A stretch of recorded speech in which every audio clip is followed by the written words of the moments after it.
Un millionnaire demande un costume modeste, sans luxe ni éclat, mais il est surpris en croisant le regard de la jeune vendeuse.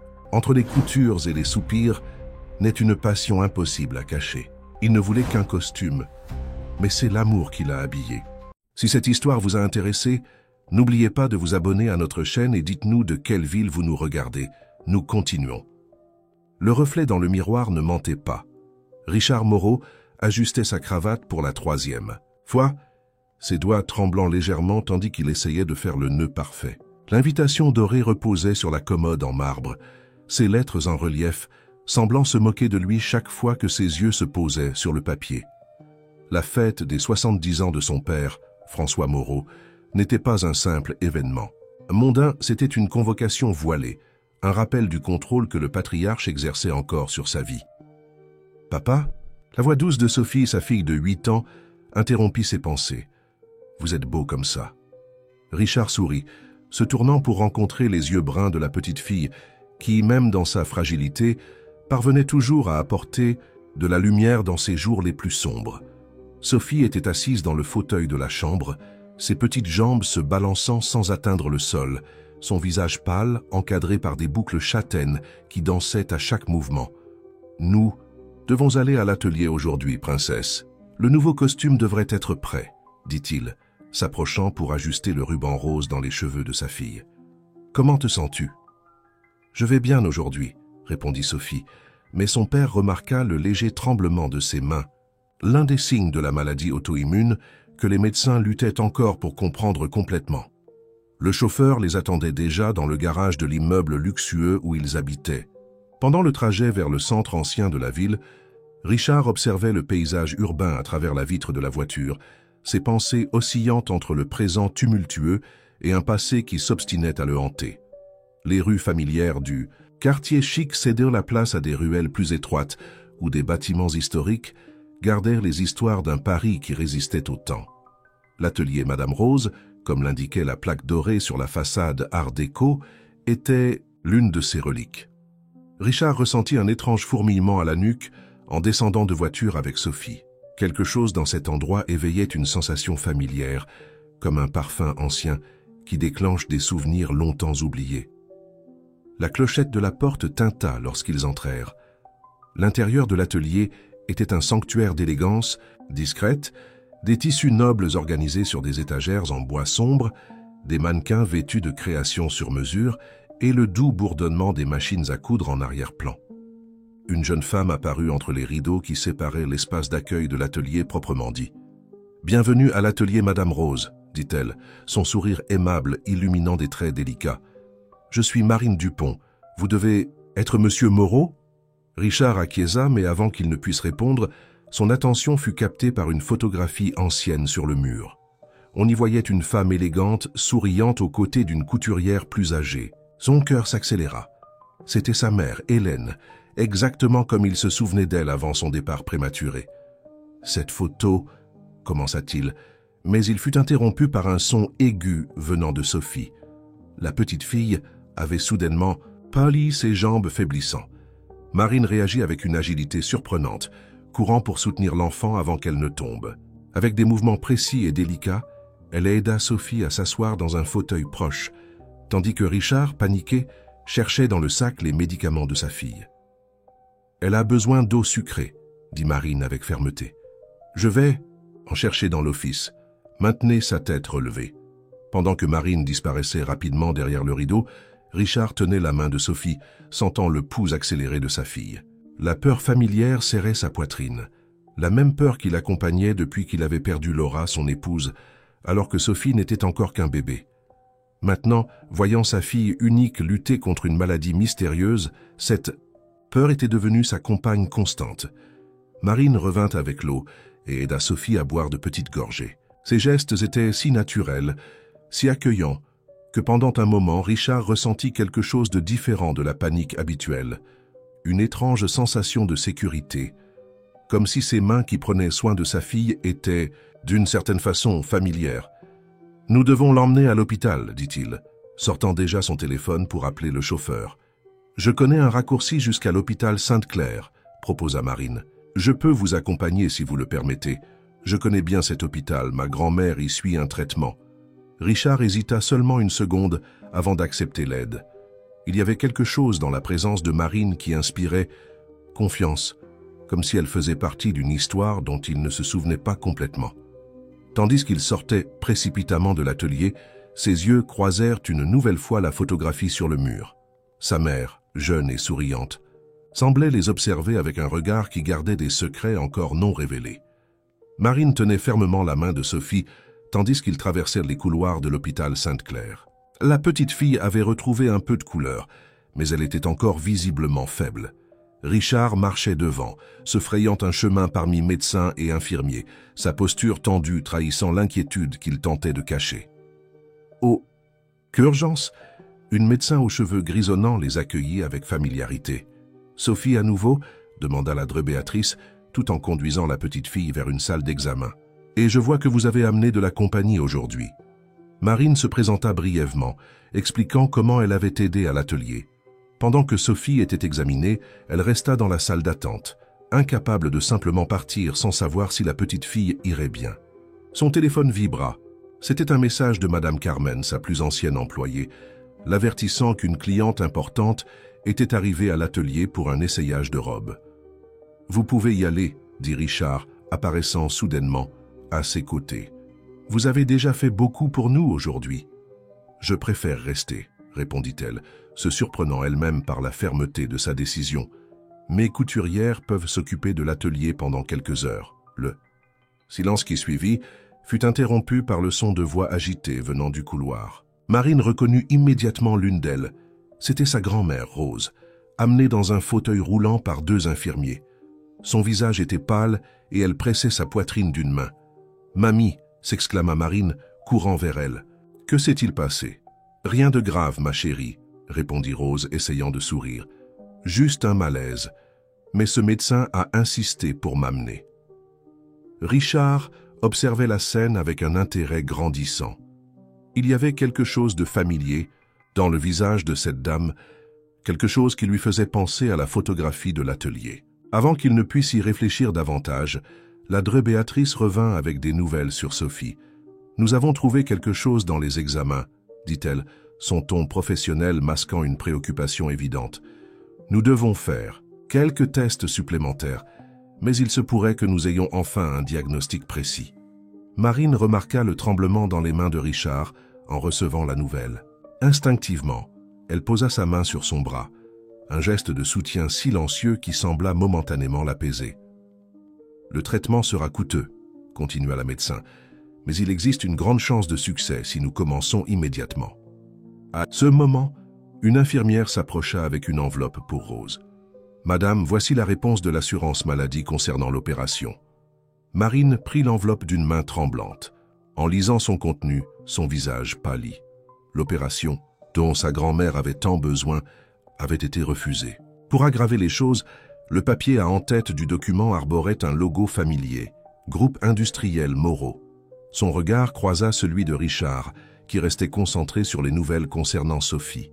Il ne savait pas, ne pouvait pas, savoir que sa famille était responsable non seulement du refus de la procédure de Rose, mais aussi de l'augmentation abusive du loyer qui menaçait l'existence de l'atelier. Rose observait sa petite fille avec des yeux sagaces. « Marine », l'appela-t-elle doucement, « viens ici. » Lorsque la jeune femme s'approcha, la vieille dame lui prit la main avec une force surprenante. « Il y a des choses qui doivent être dites, des histoires qui doivent être racontées, mais pas maintenant, pas ici. » De l'autre côté de la salle, Sophie s'était endormie sur le brancard, son petit visage serein contredisant la gravité du moment. Richard passait doucement ses doigts dans les cheveux de sa fille, un geste qui rappelait à Marine sa propre enfance, quand Rose faisait de même pour l'apaiser durant les nuits d'orage. Une infirmière entra précipitamment dans la salle. « Monsieur Moreau, votre fiancée est au téléphone à l'accueil. Elle semble très inquiète. » Richard ferma les yeux un instant, comme s'il rassemblait ses forces. La mention de Camille, sa fiancée choisie par son père, semblait le ramener à la réalité de ses obligations. Mais avant qu'il ne puisse bouger, Sophie ouvrit les yeux et lui tint la main. « Reste avec moi, papa » demanda-t-elle d'une voix ensommeillée. Marine observa Richard simplement acquiescer à l'infirmière, choisissant de rester aux côtés de sa fille. À ce moment, elle comprit qu'il y avait beaucoup plus chez cet homme que la figure d'entrepreneur que son nom de famille suggérait. La façon dont il regardait Sophie révélait un père dévoué, un homme capable de défier les attentes par amour. Rose toussa légèrement, attirant l'attention de tous. Ses yeux, encore brillants malgré l'âge, se fixèrent sur Richard avec une intensité troublante. « Vous avez ses yeux », murmura la vieille dame, plus pour elle-même que pour les autres, les mêmes yeux qu'Hélène. Le nom de sa mère, prononcé par la vieille dame, frappa Richard comme la foudre. Pendant un moment, tout le bruit de l'hôpital sembla disparaître, et il se vit transporté dans ses souvenirs d'enfance. Le parfum délicat d'Hélène, ses visites mystérieuses au centre-ville, toujours portant avec elle un dossier de tissus et de dessins. « Comment connaissez-vous ma mère ?» demanda-t-il, sa voix tremblant légèrement. Rose s'ajusta dans son fauteuil roulant, ses yeux prenant un éclat différent. Hélène était plus qu'une cliente, mon jeune ami. Elle était... La vieille dame fut interrompue par une nouvelle, quinte de tout, plus forte que la précédente. Marine se positionna immédiatement aux côtés de sa grand-mère, massant son dos avec des mouvements doux et précis. L'inquiétude sur son visage était évidente, mais il y avait autre chose, une détermination de fer que Richard reconnut comme similaire à la sienne lorsqu'il s'agissait de Sophie. « Mamie a besoin de se reposer », dit Marine, lançant un regard significatif à l'infirmière qui s'approchait avec un dossier. « Nous pourrons continuer cette conversation à un autre moment. » Richard acquiesça, bien que sa curiosité fût piquée. Il reporta son attention sur Sophie, qui recevait maintenant un nouveau médicament par perfusion. La petite fille s'était à nouveau endormie, ses petites mains tenant encore fermement la poupée qu'elle portait toujours avec elle. « Monsieur Moreau ?» Une voix féminine et autoritaire coupa l'ambiance. Camille Leroy, sa fiancée, se tenait à l'entrée de la salle, son tailleur impeccable contrastant avec l'environnement hospitalier. « Pourquoi n'avez-vous pas répondu à mes appels ?»« Camille, ce n'est pas le moment, » répondit-il, sans détourner les yeux de Sophie. La femme s'approcha, ses talons hauts résonnant sur le sol. Ses yeux parcoururent rapidement l'environnement, s'arrêtant un moment sur Marine, qui s'occupait encore de sa grand-mère. « Votre père est furieux. La réunion avec les investisseurs a commencé il y a 1 heure. »« Ma fille est malade, Camille. La réunion peut attendre. »« Rien ne peut attendre quand il s'agit de l'Empire Moreau, » rétorqua-t-elle, baissant la voix. « Vous le savez mieux que quiconque. » Marine, bien que concentrée sur sa grand-mère, ne put s'empêcher d'entendre la conversation. Le ton froid et calculé de Camille la dérangeait profondément. Comment quelqu'un pouvait-il être aussi insensible face à la souffrance d'un enfant? Rose serra la main de sa petite fille avec une force surprenante. « Marine, ma chérie, j'ai besoin que tu ailles à l'atelier. Dans le vieux tiroir, celui avec la serrure dorée, il y a une boîte en velours rouge. Apporte-la-moi. »« Maintenant, mamie ? Mais vous ?»« Maintenant, » confirma Rose, son ton n'admettant aucune contestation. « Il y a des choses qui doivent être révélées avant qu'il ne soit trop tard. » À ce moment, la dreux Béatrice revint avec d'autres résultats d'examen. Son expression était sérieuse, mais il y avait une lueur d'espoir dans ses yeux. « Monsieur, Moreau, nous avons finalement identifié l'état de Sophie. C'est une maladie rare mais traitable. Cependant, elle hésita, regardant rapidement vers Camille avant de continuer. Le traitement est expérimental et extrêmement coûteux. » Richard sentit le poids de ces paroles. Même avec toute la fortune des Moreau, il savait que son accès aux comptes de l'entreprise était limité par le contrôle rigoureux de son père. Tout mouvement financier significatif nécessiterait une approbation. Camille prit son téléphone, tapant rapidement. « Je vais parler à François. Il saura comment procéder selon les protocoles de l'entreprise. »« Non !» La voix de Richard résonna plus fort qu'il ne l'avait prévu. « Mon père n'a pas besoin de savoir cela maintenant. Je trouverai un moyen. » Marine, qui se préparait à partir à la recherche de la mystérieuse boîte, s'arrêta un moment. « Monsieur Moreau », appela-t-elle doucement. Parfois, les chemins qui semblent les plus difficiles sont justement ceux que nous devons suivre. Rose sourit en entendant les paroles de sa petite-fille, un sourire qui portait des décennies d'histoires non racontées. « Comme sa mère ?» murmura-t-elle, regardant Richard. Hélène savait aussi que certains choix, aussi douloureux soient-ils, sont nécessaires. Camille lança un regard irrité aux deux femmes avant de se tourner vers Richard. « Vous avez exactement 2 heures pour vous présenter à la réunion. Votre père n'acceptera plus d'excuses. » Alors qu'elle sortait, ses talons marquant un rythme impatient dans le couloir, Marine échangea un dernier regard avec Richard. Il y avait là une compréhension mutuelle, une connexion inexplicable qui allait au-delà des circonstances qui les avaient réunis ce matin-là. L'atelier Madame Rose semblait différent sous la lumière du soir tombant. Marine tourna la vieille clé dans la serrure, entrant dans l'espace qui était à la fois son lieu de travail et son sanctuaire. L'arôme familier des tissus neufs et du café fraîchement préparé l'accueillit, ainsi que le silence réconfortant des machines à coudre au repos. Madame Carmen avait tout organisé avant de partir, laissant sur la table de coupe un billet, expliquant que la cliente importante, maintenant Marine savait qu'il s'agissait de Camille Leroy, avait reporté son essayage au lendemain. À côté du billet, une pile de factures attendait, loyer, fournisseurs, frais médicaux. La cruelle réalité des chiffres menaçait d'étouffer ses rêves. Elle se dirigea vers le vieux tiroir mentionné par sa grand-mère, son esprit traitant encore les événements de cette matinée. La serrure dorée, bien qu'usée par le temps, conservait encore son éclat caractéristique. D'une main tremblante, Marine inséra la petite clé qu'elle portait toujours sur elle, un cadeau de Rose pour ses 18 ans.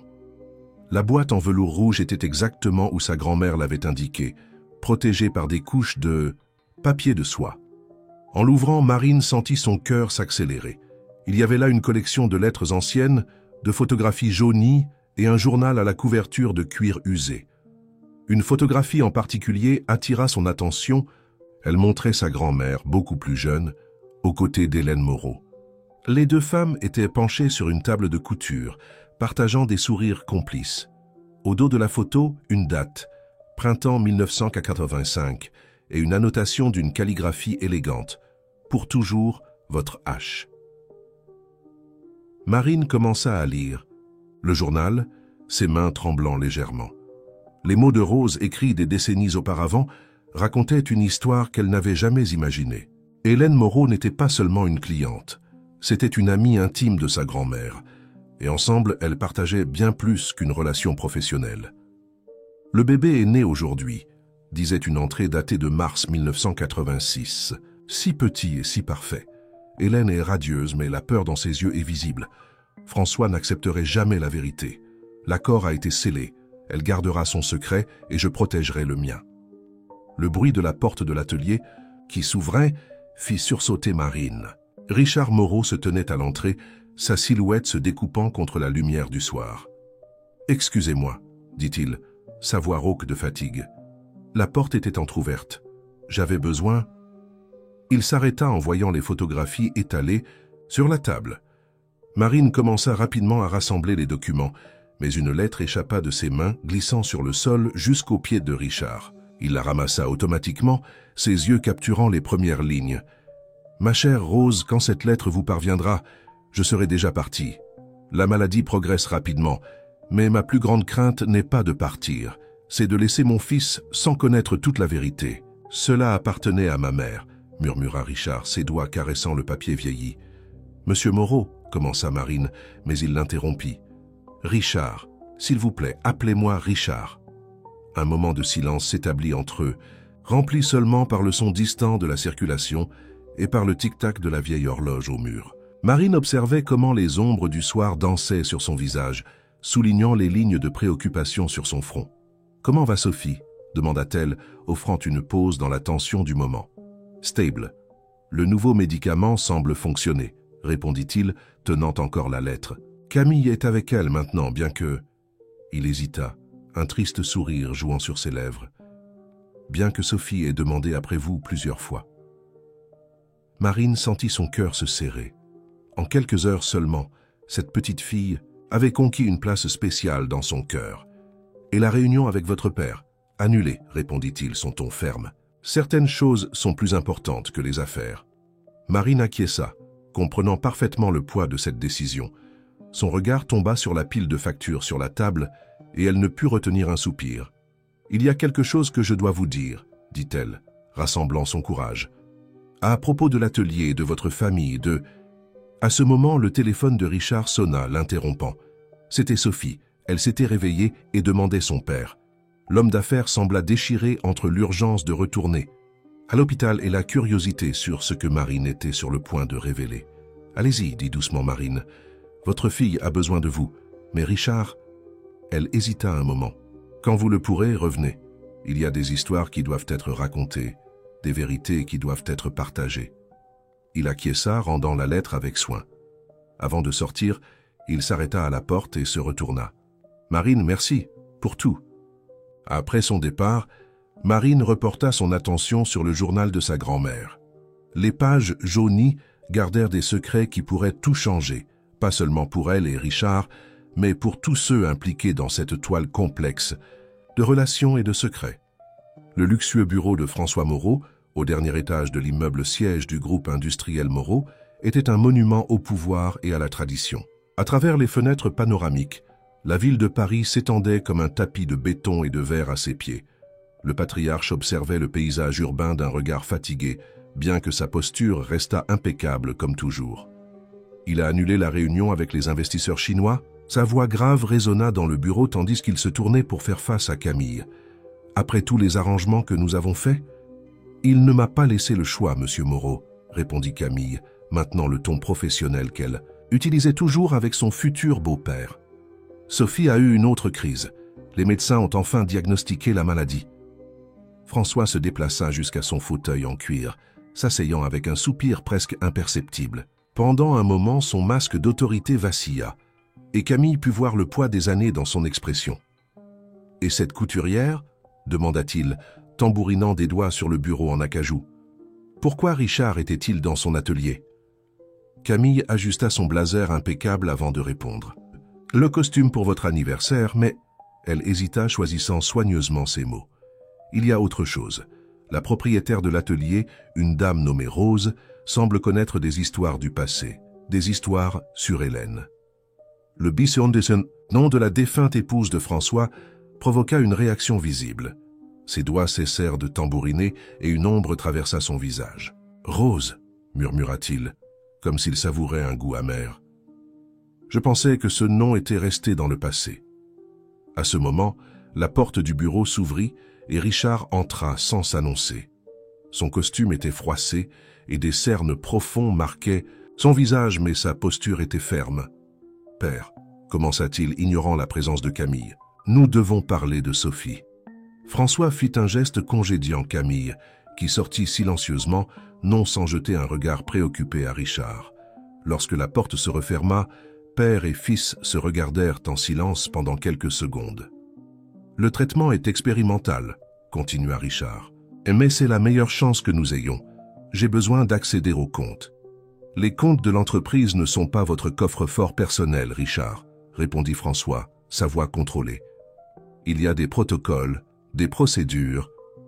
Nous... » « Parlons de votre petite fille. » Richard éleva la voix, chose qu'il faisait rarement en présence de son père. « La seule petite fille que vous ayez. » François se leva lentement, s'appuyant discrètement sur le bureau. « Et vous pensez que je ne m'en soucie pas, que je ne pense pas à elle, mais il y a plus en jeu ici que vous ne pouvez l'imaginer. » « De quoi parlez-vous » Le patriarche marcha jusqu'à un tableau sur le mur, un portrait d'Hélène peint peu avant son départ.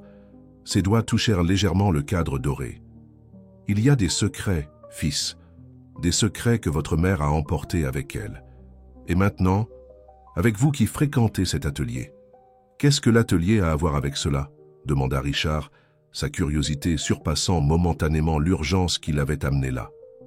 François se retourna pour lui faire face, et pour la première fois depuis des années, Richard vit de la vulnérabilité dans les yeux de son père. « Rose, dit-il, la voix presque un murmure, elle était plus que la couturière préférée de votre mère, c'était sa confidente. Et si elle décide de parler... » « Parler de quoi, père? Quel secret ?» Avant que François ne puisse répondre, son téléphone vibra. Il regarda l'écran et son visage pâlit légèrement. « La fête d'anniversaire, dit-il, changeant brusquement de sujet. Camille m'a dit que vous n'aviez pas encore récupéré le costume. » Le costume, c'est ça qui importe maintenant.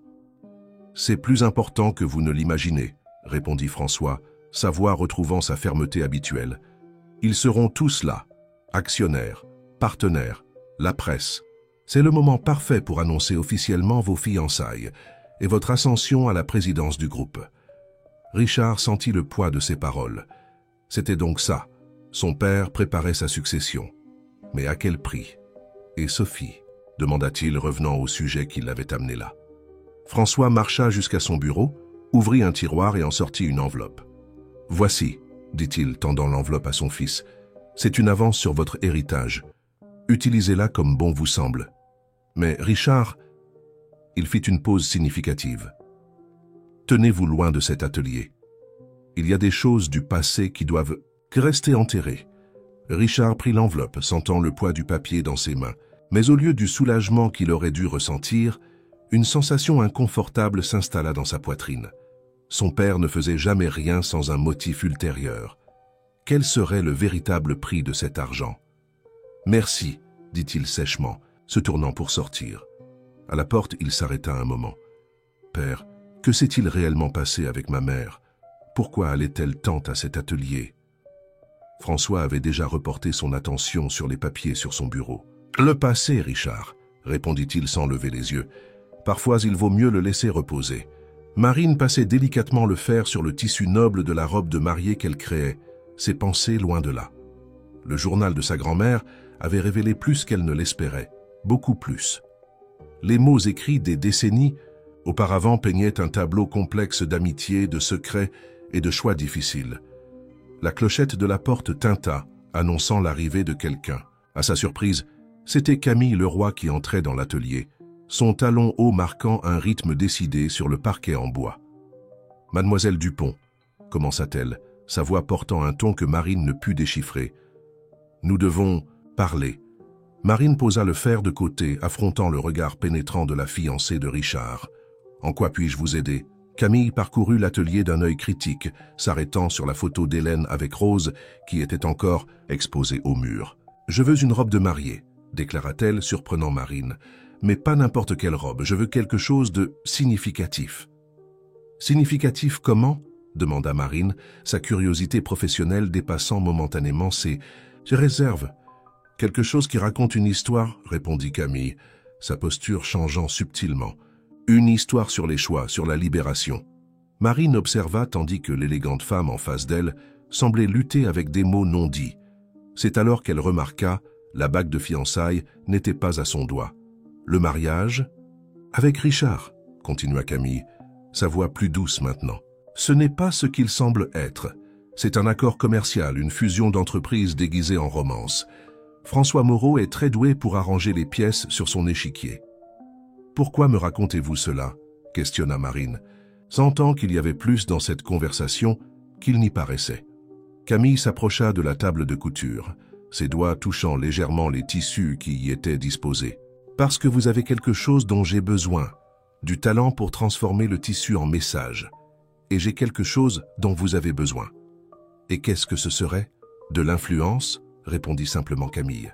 « Je sais pour votre grand-mère pour le traitement refusé par l'assurance maladie. Je sais aussi pour l'augmentation du loyer qui menace l'atelier. Je peux vous aider avec ça. » Marine sentit son cœur s'accélérer. En échange de quoi? Une robe de mariée qui me permettra de dire non devant tous à la fête de François Moreau. Une robe qui raconte la véritable histoire, pas seulement la mienne, mais celle de toutes les femmes qui m'ont précédé dans cette famille. Le silence, qui suivit, fut interrompu par le bruit doux du rideau qui s'ouvrait. Rose était là, dans son fauteuil roulant, observant les deux femmes avec un regard connaisseur. « Enfin, » dit la vieille dame, sa voix portant le poids de l'expérience. « Quelqu'un avec assez de courage pour défier François Moreau. »« Mamie » commença Marine, mais Rose leva la main, la faisant taire. « Ma chère, » continua la vieille dame, s'adressant à Camille, « Hélène a eu ce courage une fois, mais le prix... » Elle fit une pause, ses yeux se remplissant de larmes non versées. Le prix était trop élevé. Camille s'approcha de la vieille dame, s'agenouillant à côté de son fauteuil. « Vous avez bien connu Hélène, n'est-ce pas » Mieux que quiconque ne l'imagine, répondit Rose, prenant la main de Camille entre les siennes. Et maintenant, vous voyant ici, prenant cette décision, c'est comme si le passé nous donnait une seconde chance. Marine observait la scène, sentant qu'elle assistait à quelque chose de plus grand qu'elle ne pouvait complètement comprendre. Les mots du journal de sa grand-mère résonnaient dans son esprit avec les révélations sur sa propre histoire. « Je vais faire votre robe », déclara-t-elle finalement, « mais j'ai besoin de connaître toute l'histoire, non seulement pour créer quelque chose de significatif, mais parce que… » Elle hésita, regardant sa grand-mère pour approbation. « Parce que je pense que cette histoire fait aussi partie de la mienne. » Rose acquiesça lentement. « Il est temps, dit-elle, sa voix ferme malgré l'émotion. Il est temps que tous sachent la vérité sur ce printemps 1986, sur Hélène, sur François et sur toi, Marine. » Camille regarda entre les deux femmes, réalisant qu'elle avait trébuché sur quelque chose de bien plus grand que sa propre rébellion contre un mariage arrangé. « Que s'est-il passé en 1986 » demanda-t-elle doucement. Rose ferma les yeux un moment, comme si elle rassemblait ses forces. Quand elle les rouvrit, il y avait une détermination de fer dans son regard. « C'est quand Hélène a découvert qu'elle était enceinte », commença-t-elle, mais pas de François Moreau. Sophie jouait avec des chutes de tissu colorées dans l'atelier pendant que Marine travaillait sur la robe de Camille. La petite fille était sortie de l'hôpital l'après-midi précédent et Richard, ne trouvant pas de nounou à la dernière minute pour la réunion importante qu'il avait accepté l'offre de Marine de s'occuper d'elle. « Tu peux faire ?»« Des robes de princesse ?» demanda Sophie, ses yeux brillants tandis qu'elle tenait un morceau de soie bleue contre la lumière. Marine sourit, abandonnant momentanément son travail pour s'approcher de la petite fille. « Je peux faire n'importe quel type de robe que tu peux imaginer. Même une qui guérit les gens. » La question innocente fit se serrer le cœur de Marine. « Les robes ne peuvent pas guérir les gens, ma chérie, » répondit-elle doucement, s'asseyant à côté de Sophie. « Mais tu sais quoi? Elles peuvent faire en sorte que les gens se sentent plus forts, plus courageux. » Rose observait l'interaction des deux depuis son fauteuil habituel, où elle organisait de vieilles photographies. Son regard était contemplatif, presque mélancolique. « Tu lui ressembles tellement, » murmura Rose, sa voix juste assez forte pour que Marine l'entende. « À qui, mamie ?»« À Hélène, » répondit la vieille dame, tendant une photographie jaunie. « Surtout quand tu souris aux enfants. » Marine prit la photo avec soin. Elle montrait une jeune Hélène jouant avec un petit garçon. Richard, présuma-t-elle, utilisant des morceaux de tissu pour créer des capes de super-héros improvisés. « Pourquoi ne m'as-tu jamais raconté ?» demanda Marine, sa voix tremblant. Légèrement. « À propos de ma véritable histoire. » Rose soupira profondément.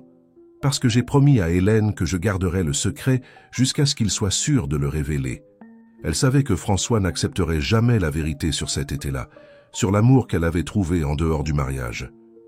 Sophie, absorbée dans son jeu avec les tissus, semblait étrangère à la conversation chargée d'émotions qui se déroulait à quelques mètres d'elle. « Et mon père ?» demanda Marine, la question qui la tourmentait depuis qu'elle avait découvert la vérité dans le journal. « Antoine était un homme bon, » répondit Rose, ses yeux se remplissant de larmes. « Un tailleur talentueux qui travaillait ici, à l'atelier. Hélène l'a rencontré pendant les essayages de sa robe de gala. L'amour entre eux était inévitable, mais impossible dans ce Paris des apparences et des conventions sociales. » La clochette de la porte tinta, interrompant la conversation. Camille entra portant une grosse pochette de documents.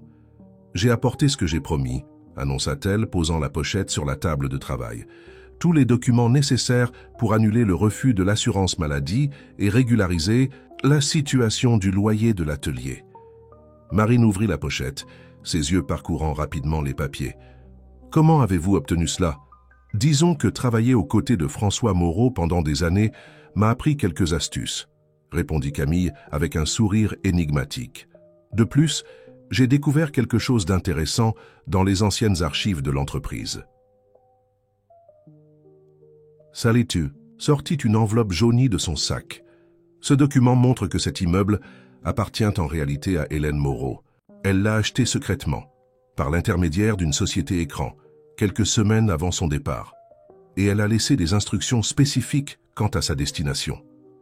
Rose porta les mains à sa bouche, ses yeux s'écarquillant de reconnaissance. Alors c'était pour cela. Ses visites fréquentes dans les dernières semaines, les conversations chuchotées avec le notaire. Exactement, confirma Camille. Hélène a veillé à ce que l'atelier soit toujours protégé.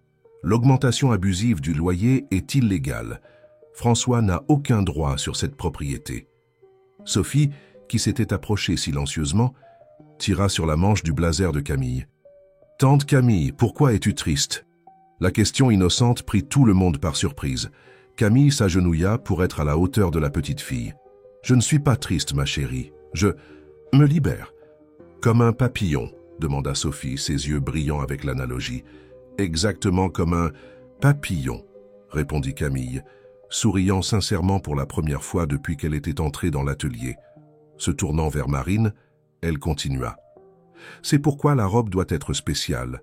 Il ne s'agit pas seulement de dire non à un mariage arrangé. Il s'agit de briser un cycle de secrets et de mensonges qui a duré trop longtemps. » Marine acquiesça, comprenant enfin l'ampleur de ce qu'elles étaient sur le point de faire. Elle marcha jusqu'à sa table de travail et prit un dessin qu'elle avait fait la nuit précédente. « Qu'en pensez-vous » demanda-t-elle, montrant l'esquisse à Camille.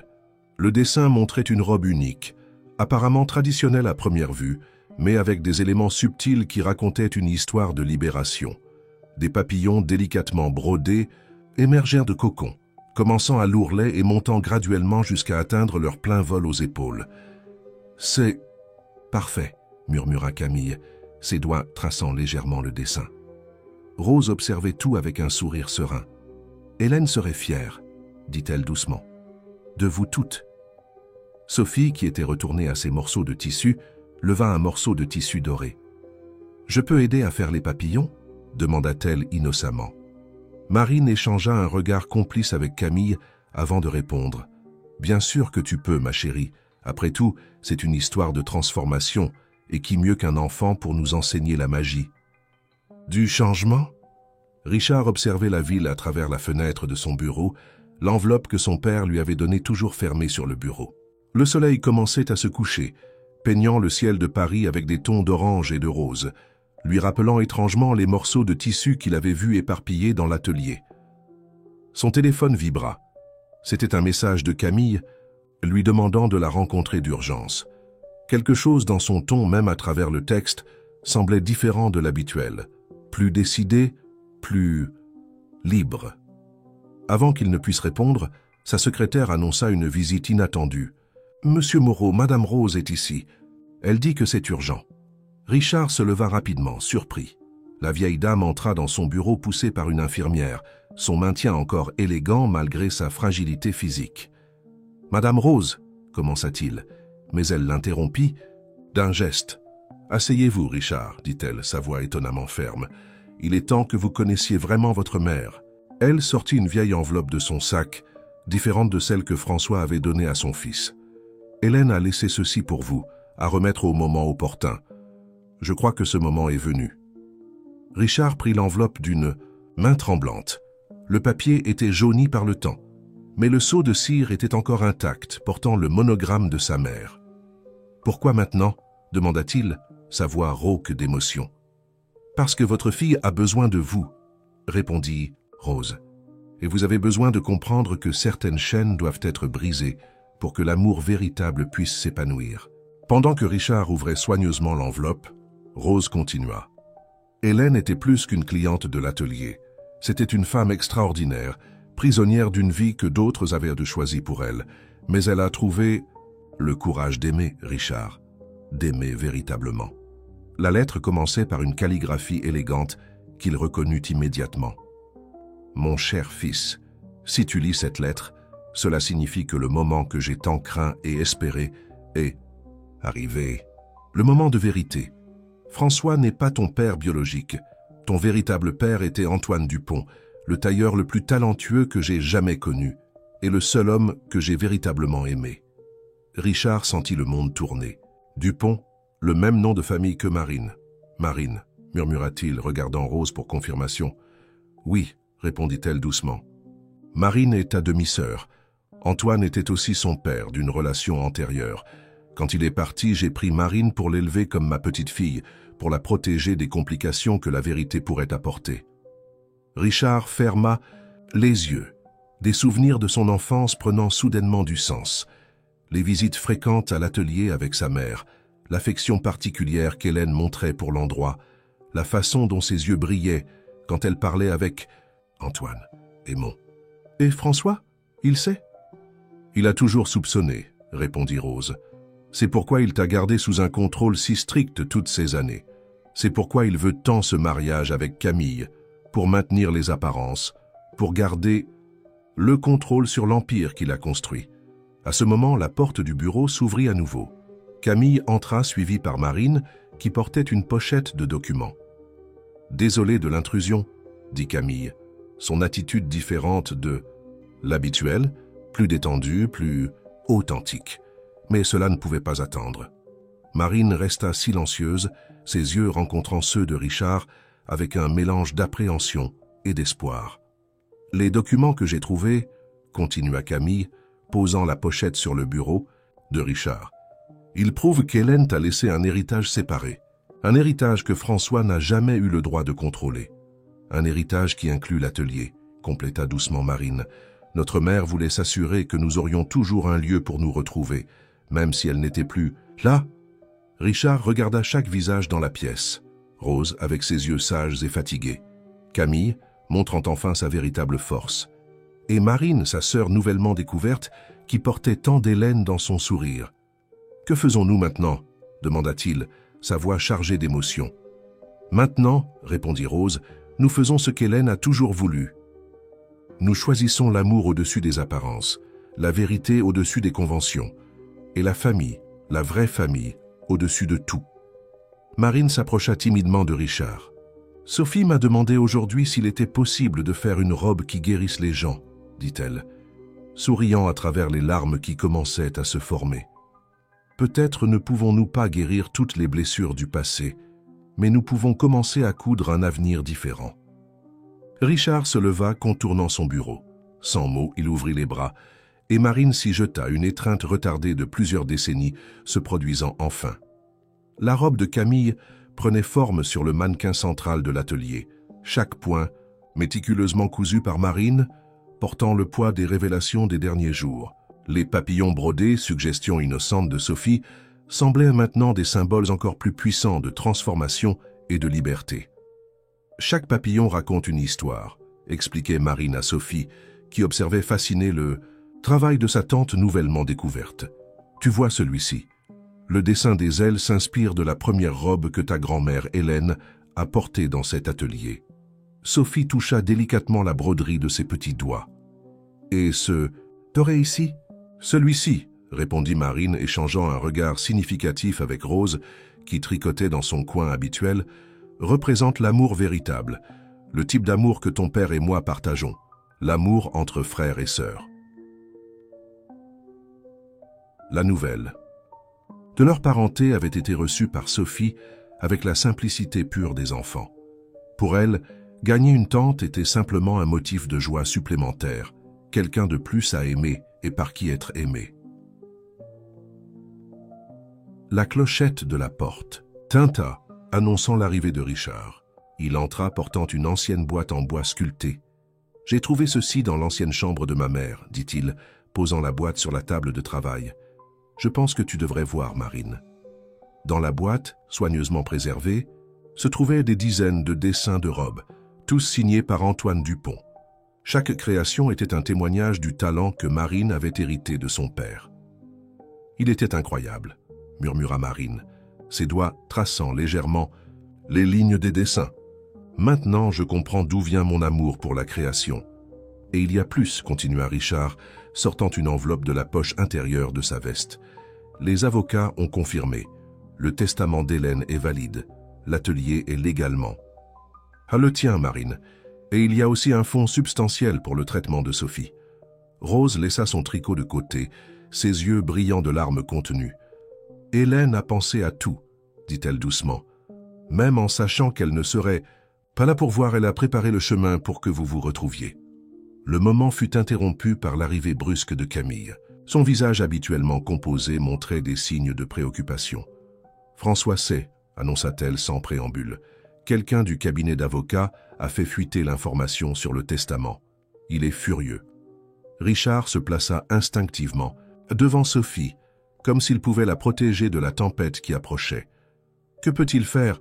demanda Marine, son ton révélant plus d'inquiétude pour la famille nouvellement découverte que pour l'atelier. « Juridiquement, rien, répondit Camille.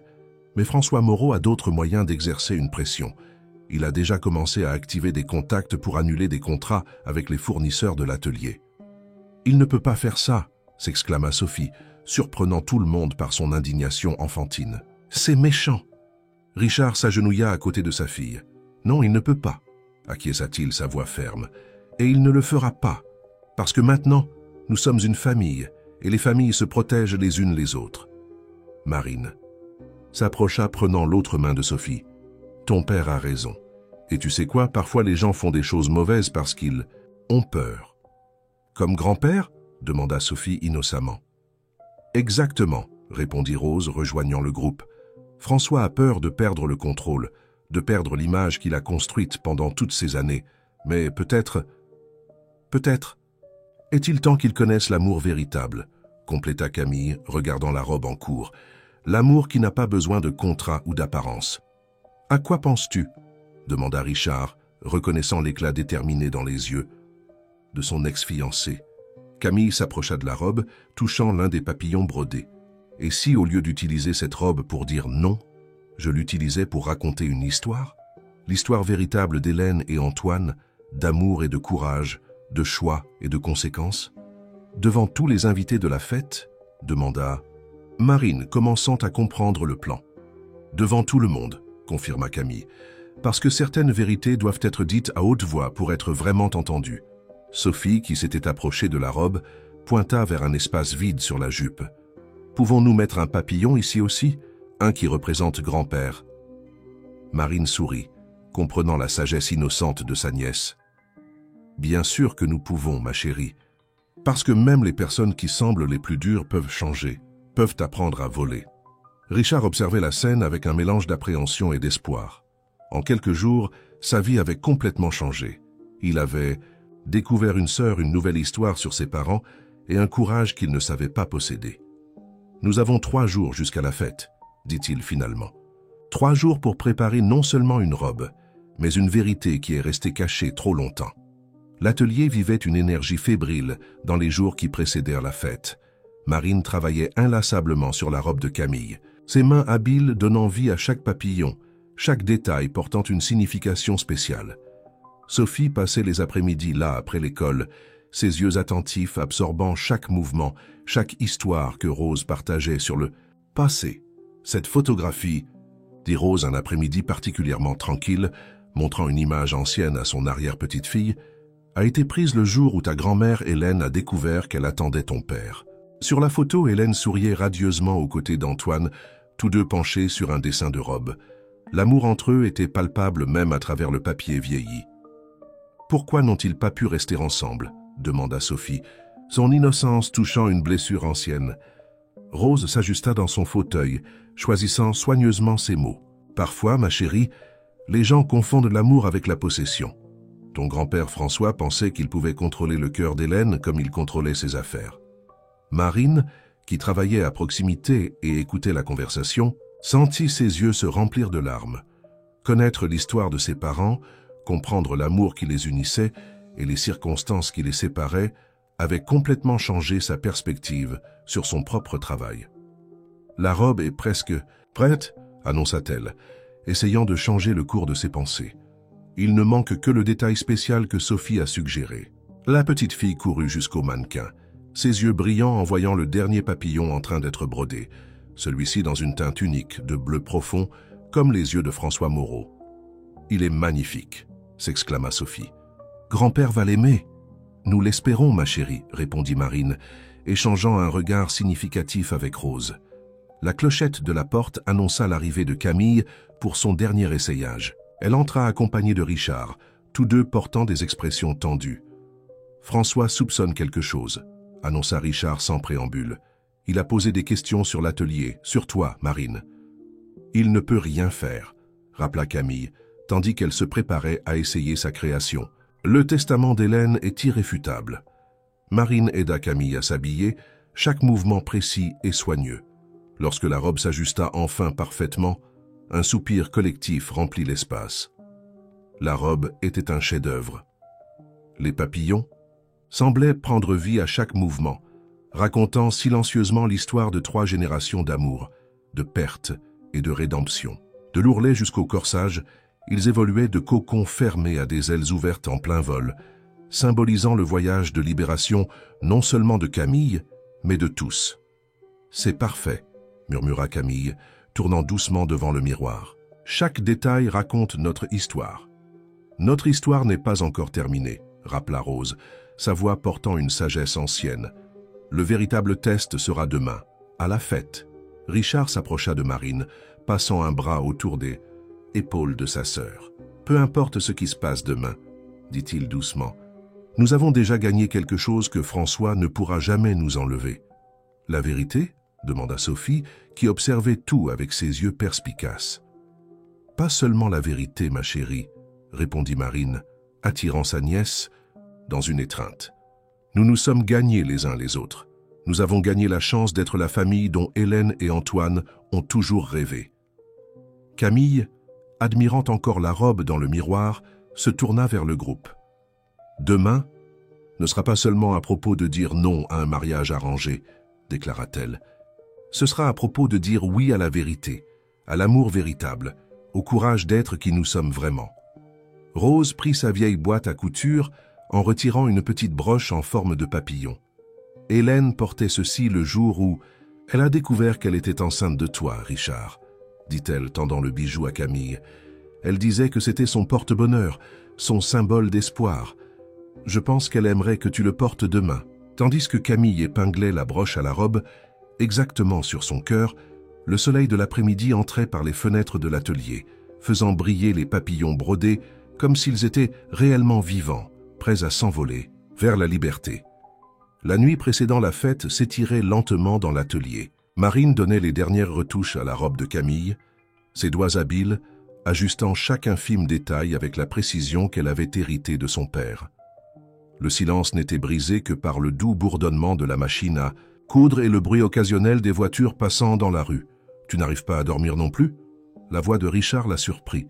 Il se tenait à la porte, portant encore son costume de travail, bien que sa cravate fût desserrée et sa veste froissée. « Chaque point doit être parfait, » répondit-elle, sans détourner les yeux de son travail. « C'est plus qu'une robe maintenant. » Richard s'approcha, observant les détails complexes de la broderie. « Sophie s'est enfin endormie, » dit-il, s'asseyant sur une chaise proche. Elle a passé tout l'après-midi à parler des papillons et de son impatience de voir grand-père. François sourirent demain. Marine arrêta finalement son travail, se tournant pour faire face à son frère. « Tu penses qu'il comprendra? Qu'il acceptera ?»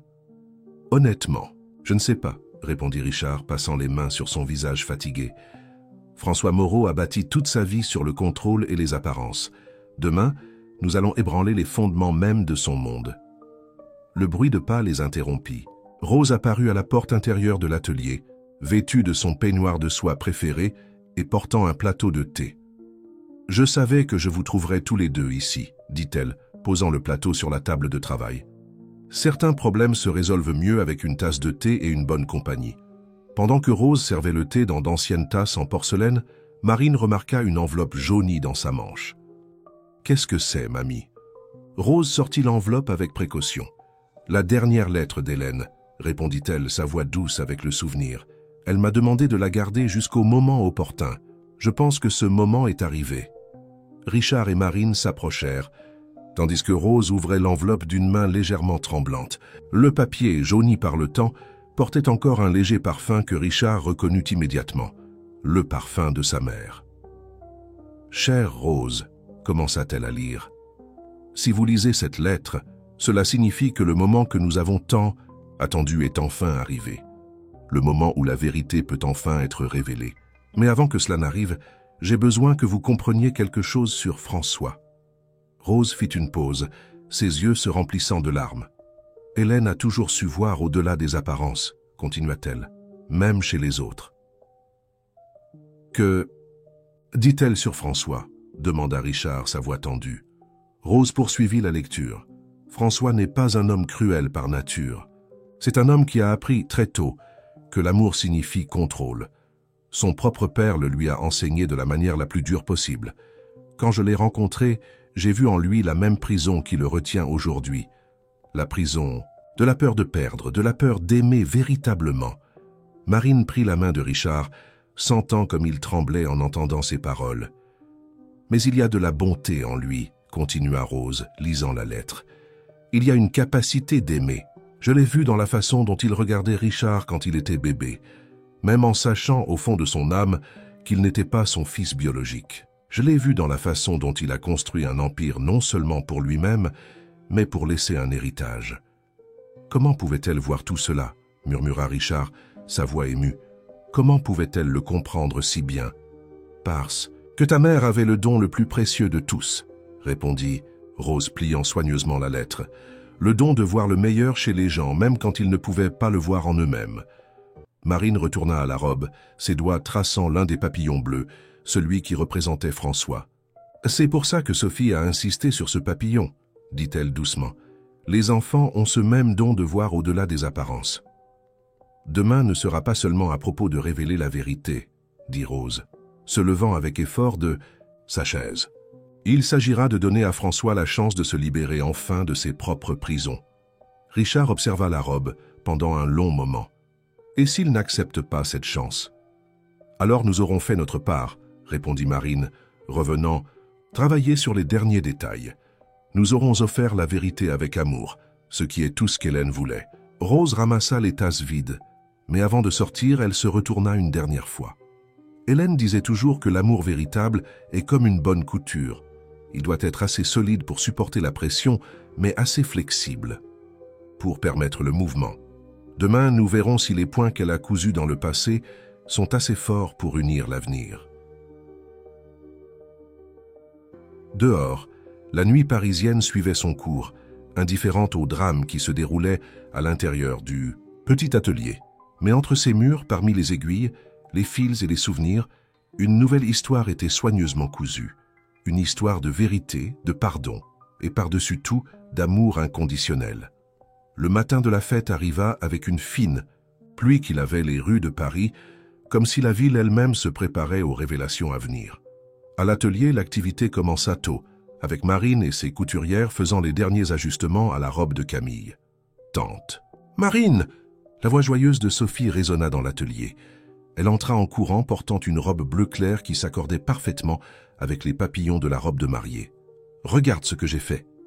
Dans ses petites mains, elle tenait un dessin, une famille de papillons, chacun avec des caractéristiques distinctes qui représentaient clairement chaque membre de sa famille nouvellement élargie. « C'est magnifique, ma chérie, » sourit Marine, prenant le dessin avec soin. « Je peux l'accrocher ici, près de la table de travail ?» Sophie acquiesça avec enthousiasme, ses yeux brillants en voyant son dessin occuper une place de choix dans l'atelier. Richard, arrivé juste derrière sa fille, observait la scène avec qu'un sourire ému.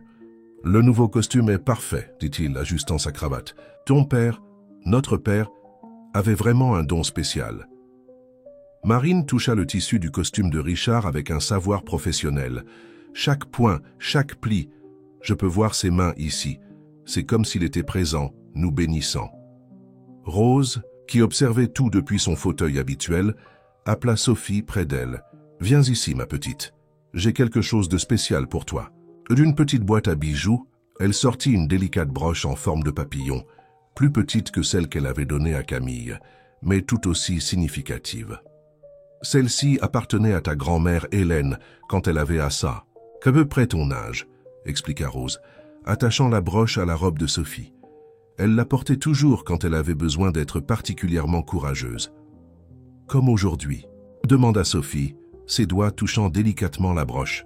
« Exactement comme aujourd'hui », confirma Rose, arrangeant une boucle rebelle dans les cheveux de la petite fille. Le son de talons hauts annonça l'arrivée de Camille. Elle entra dans l'atelier arborant une expression sereine que personne n'avait vue auparavant.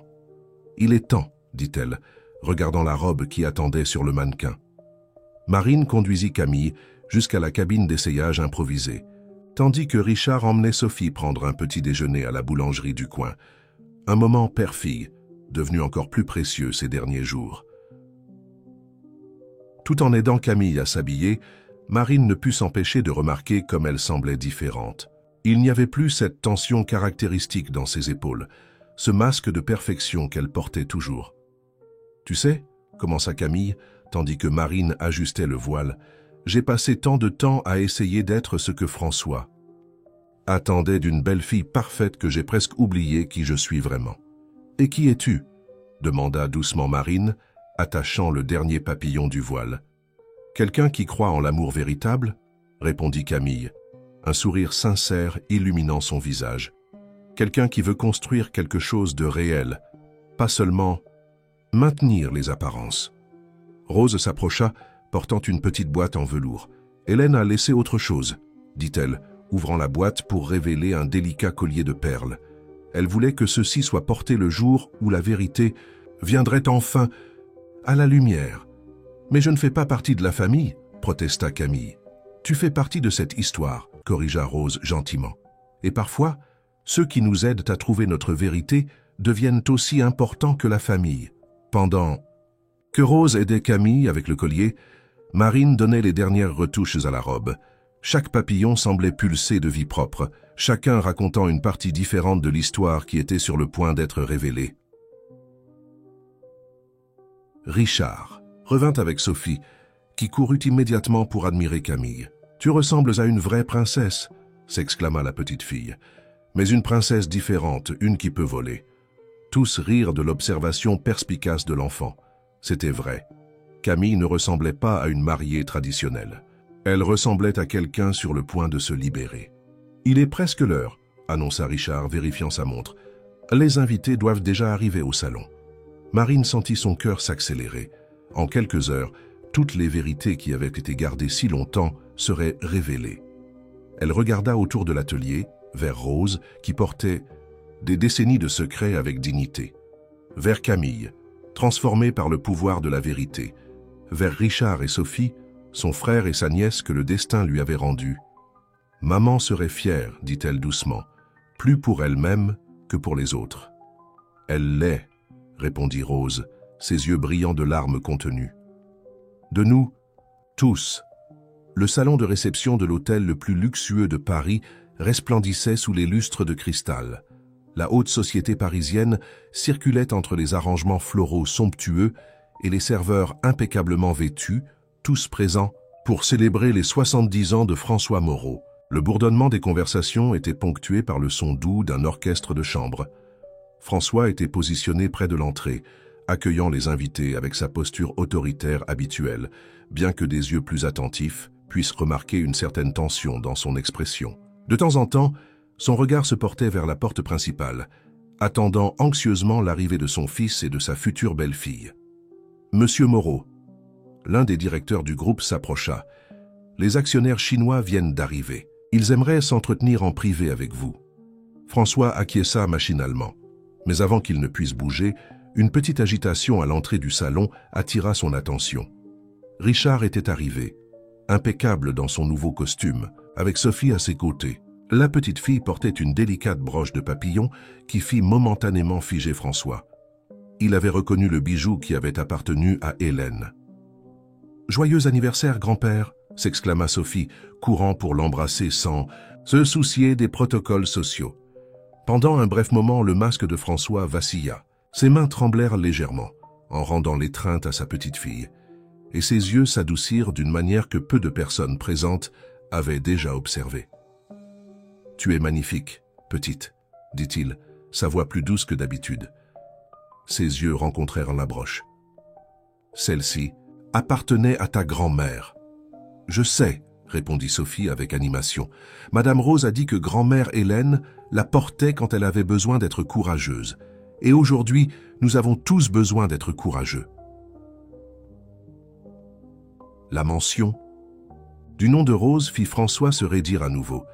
Il se redressa, fixant Richard avec intensité. « Où est Camille ?»« Elle arrivera bientôt, père, » répondit calmement Richard. « Il y a quelque chose dont nous devons parler avant. » Pas maintenant, coupa François, sa voix retrouvant son ton autoritaire. Les investisseurs attendent. Viens avec moi. Non, le mot sortit fermement des lèvres de Richard, surprenant non seulement François, mais plusieurs invités proches. Aujourd'hui, il ne s'agit pas d'affaires, père. Il s'agit de famille, de vérité. Le silence qui suivit fut interrompu par le bruit des portes principales s'ouvrant. Les invités se tournèrent collectivement, s'attendant à voir Camille dans sa traditionnelle robe de mariée. À la place, ils virent quelque chose qui fit retenir leur souffle à tous. Camille entra dans le salon comme une vision de transformation vivante. Sa robe, un chef-d'œuvre de marine, racontait une histoire à travers chaque papillon brodé, chaque détail méticuleusement planifié. Les papillons semblaient prendre vie à chaque mouvement, évoluant de cocons fermés à des ailes ouvertes en plein vol. Mais ce n'était pas seulement la robe qui attirait l'attention. À ses côtés, Marine marchait avec une égale dignité, et derrière elle, dans un fauteuil roulant soigneusement décoré avec de petits papillons artisanaux, œuvre de Sophie, venait Rose. François chancela légèrement, devant s'appuyer sur une table proche. Ses yeux, normalement si contrôlés, révélaient une tempête d'émotions en reconnaissant l'ancienne couturière. « Rose », murmura-t-il, sa voix presque inaudible.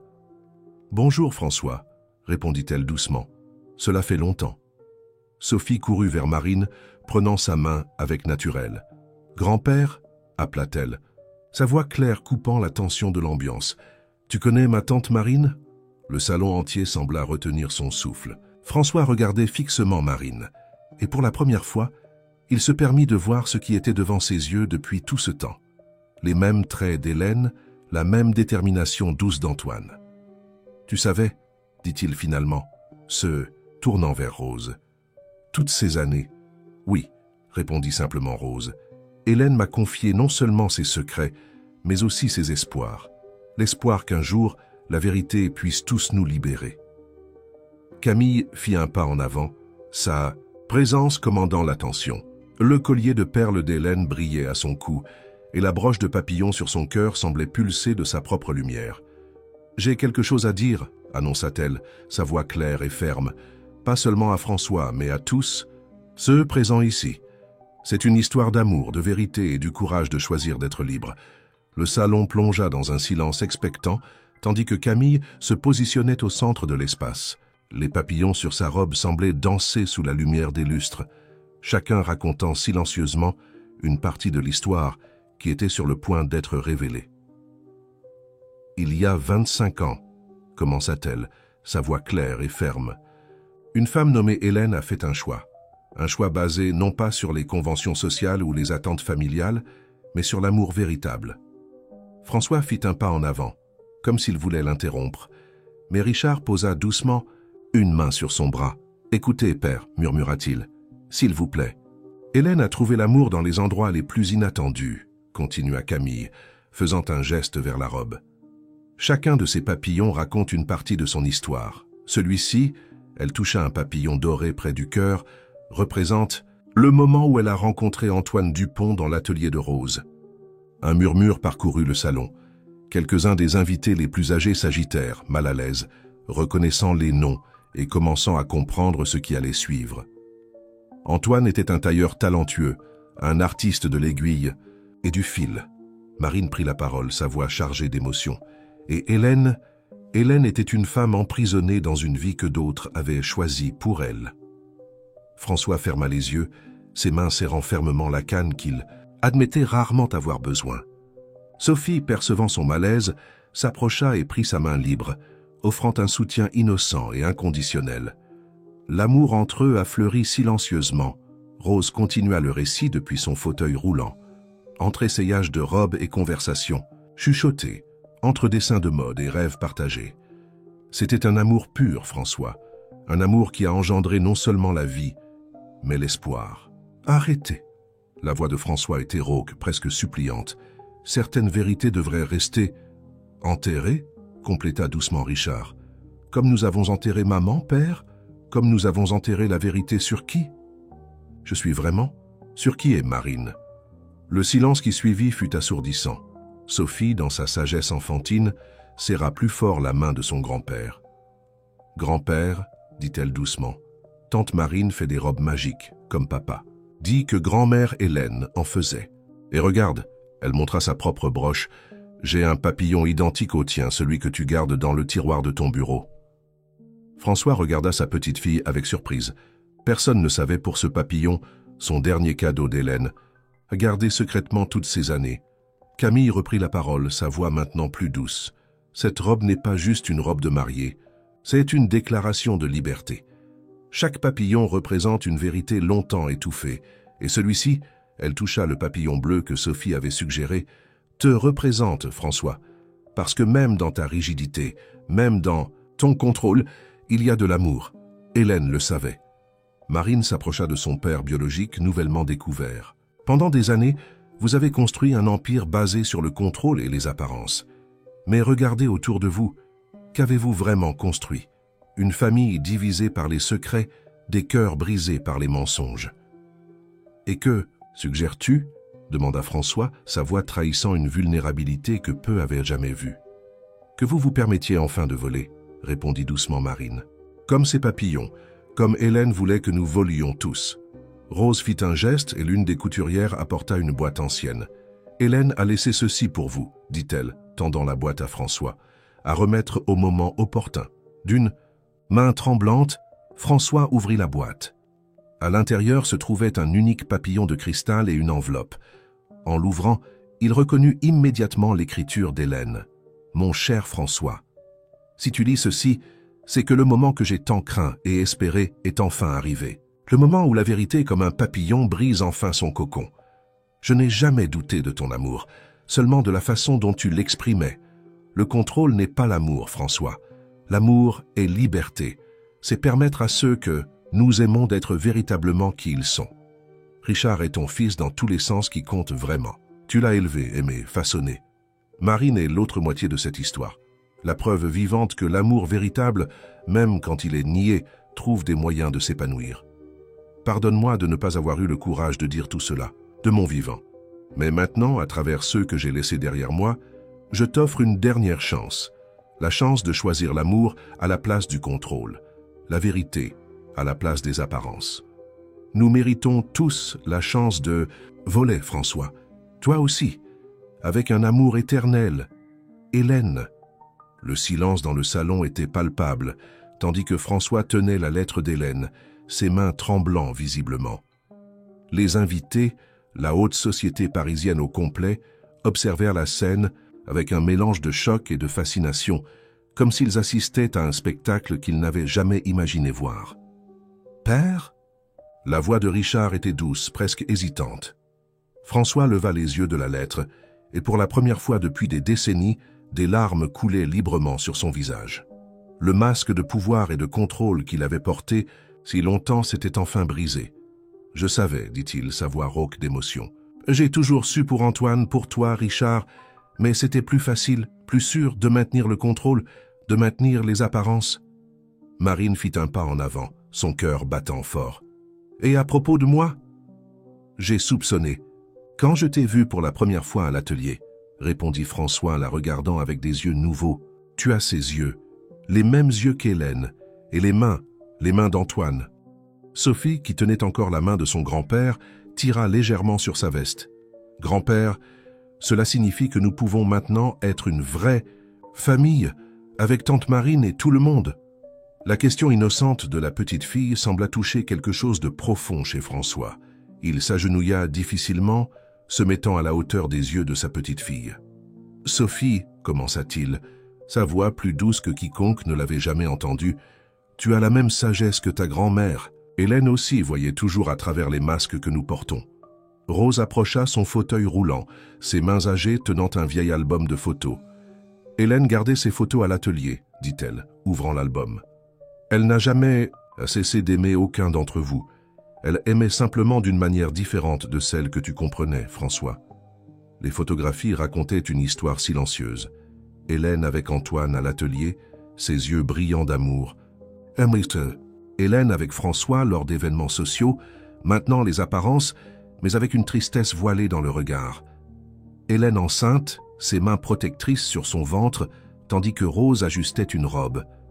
Et enfin, Une dernière photo. Hélène tenant le bébé Richard avec François à ses côtés, un rare sourire sincère sur son visage. « Elle m'a donné toi », dit François, regardant Richard. « Et même en connaissant la vérité, je n'ai jamais pu cesser de t'aimer comme un fils. Peut-être que c'était le seul moment où j'ai véritablement compris ce qu'Hélène essayait de m'enseigner sur l'amour. » Camille, qui observait, tout encore dans sa robe à papillons, s'approcha. « C'est pourquoi je ne peux pas épouser Richard, dit-elle doucement, parce que j'ai appris, à travers cette famille, que l'amour véritable ne peut être arrangé ou contrôlé. Il est, simplement. » François regarda la robe, la voyant vraiment pour la première fois. Chaque papillon, chaque détail qui racontait une histoire d'amour, de perte et de rédemption. « Tu as fait cela » demanda-t-il à Marine. « Oui, répondit-elle. Chaque.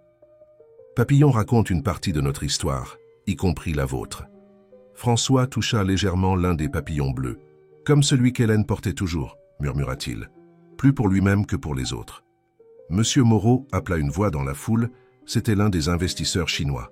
« Devrions-nous reporter notre réunion pour… » « Non, » coupa François, sa voix ferme mais différente de son ton autoritaire habituel. « Aujourd'hui n'est pas un jour pour les affaires, c'est un jour pour la famille. » Un murmure surpris parcourut le salon. François Moreau, l'homme qui avait toujours placé les affaires au-dessus de tout, choisissait la famille plutôt qu'une réunion cruciale.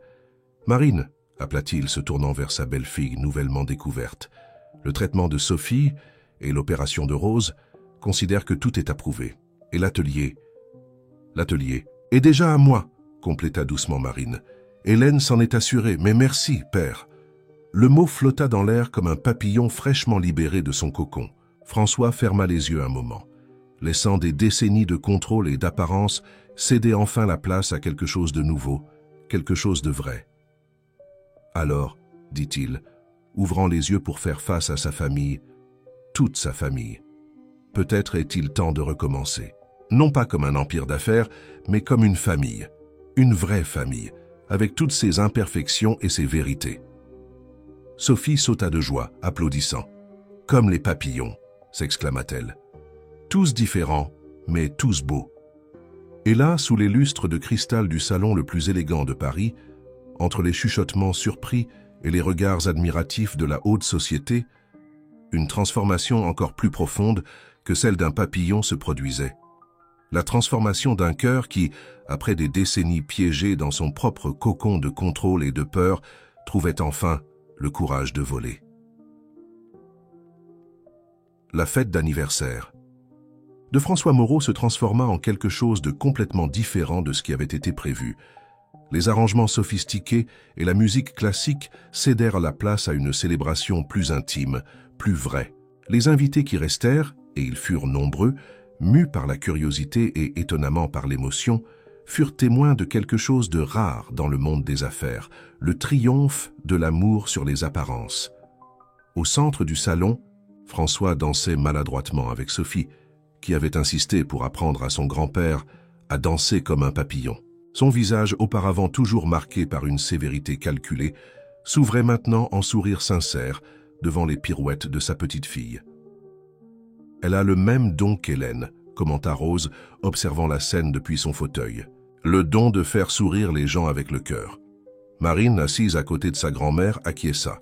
Ses mains, toujours occupées par les aiguilles et les fils, reposèrent maintenant sur l'album de photos qui racontait l'histoire de sa famille. « Comment as-tu supporté toutes ces années ?» demanda-t-elle doucement. « Garder tant de secrets, voir tout se dérouler sans pouvoir intervenir. » Rose prit la main de sa petite fille entre les siennes. De la même façon qu'une couturière travaille sur une robe complexe, point par point, avec patience et foi dans le résultat final. Hélène savait qu'un jour toutes les pièces s'assembleraient. Richard s'approcha, apportant des coupes de champagne. Camille l'accompagnait, sa robe à papillons suscitant encore des soupirs partout où elle passait. « Les investisseurs viennent de partir », annonça-t-il, distribuant les coupes, mais pas avant d'avoir renouvelé tous les contrats. Apparemment, un homme qui choisit la famille au-dessus des affaires est quelqu'un en qui on peut avoir pleinement confiance. Ironique, n'est-ce pas, commenta Camille, souriant. Toutes ces années à essayer de maintenir les apparences, et c'est justement La vérité qui renforce les affaires. François s'approcha du groupe, portant Sophie dans ses bras. La petite fille jouait avec la broche de papillon, ses yeux lourds de sommeil mais son sourire toujours brillant. « Grand-père » murmura-t-elle, « raconte encore cette histoire? De grand-mère Hélène et d'oncle Antoine ?»« Encore mieux » répondit François s'asseyant avec sa petite fille sur les genoux. « Et si Marine nous racontait la première robe que ta grand-mère a commandée à l'atelier ?» Marine sourit, comprenant ce que François faisait. Non seulement accepter la vérité, mais aider à tisser une nouvelle histoire familiale, où tous les fils, même les plus douloureux, avaient leur place et leur signification. « C'était une robe bleue » commença-t-elle, ses yeux rencontrant ceux de François avec compréhension. Bleu comme les ailes du papillon qu'elle portait toujours. Maman, Hélène, voulait quelque chose qui la fasse se sentir libre, même si ce n'était que pour quelques instants. Et c'est là qu'elle a rencontré Antoine, continua Rose, sa voix chargée de doux souvenirs. Il ajustait l'ourlet de la robe et ses mains, il y avait de la poésie dans sa façon de travailler le tissu. Comme tes mains, Marine, observa doucement François. Je comprends maintenant pourquoi la robe de Camille semble si vivante. Camille toucha l'un des papillons de sa robe. Chaque point raconte une histoire, dit-elle. Pas seulement d'Hélène et Antoine, mais de nous tous. De comment des choix faits par amour, même les plus difficiles, peuvent créer quelque chose de beau. Et maintenant, demanda Richard, regardant son père, l'homme qui l'avait élevé, qui l'avait aimé, même en connaissant la vérité. François installa Sophie sur ses genoux. La petite fille déjà endormie, un sourire serein sur son petit visage. « Maintenant, répondit-il, nous faisons ce qu'Hélène a toujours voulu. Nous vivons notre vérité, sans masque, sans contrôle. Juste l'amour. » Comme une famille de papillons, murmura Sophie dans son sommeil, faisant sourire tout le monde. Marine regarda autour du salon, vers les personnes qui restaient, non plus comme spectateurs d'un scandale social, mais comme témoins de quelque chose de rare et précieux, le moment où une famille choisit l'amour au-dessus des apparences, la vérité au-dessus du contrôle. La robe de Camille, avec ses papillons d'encens, était devenue plus qu'une pièce. De haute couture, c'était un symbole de transformation, non seulement pour elle, mais pour eux tous. Chaque papillon racontait une histoire. D'Hélène et son amour interdit, de François et son voyage du contrôle à l'acceptation, de Richard et Marine découvrant leur véritable lien, de Sophie unissant tous avec sa sage innocence. « Vous savez, dit Rose, ses yeux brillants de larmes de joie. Hélène disait toujours que la vraie beauté d'un papillon ne réside pas seulement dans ses ailes colorées, mais dans le courage qu'il a de quitter son cocon. Aujourd'hui, nous volons, tous. » Une semaine après la fête qui avait tout changé, l'atelier Madame Rose vibrait d'une énergie différente. Le soleil du matin entrait par les anciennes fenêtres, éclairant les tissus et les machines à coudre, où Marine et ses couturières travaillaient sur de nouveaux projets. Dans son coin habituel, Rose observait tout avec un sourire serein, ses mains occupées par une petite broderie. « Tante Marine !» La voix joyeuse de Sophie résonna dans l'atelier, alors qu'elle entrait en courant, suivie par Richard. Et, étonnamment, François, regarde qui est venu te voir. Marine leva les yeux de son travail, souriant en voyant son frère et son beau-père. François semblait différent.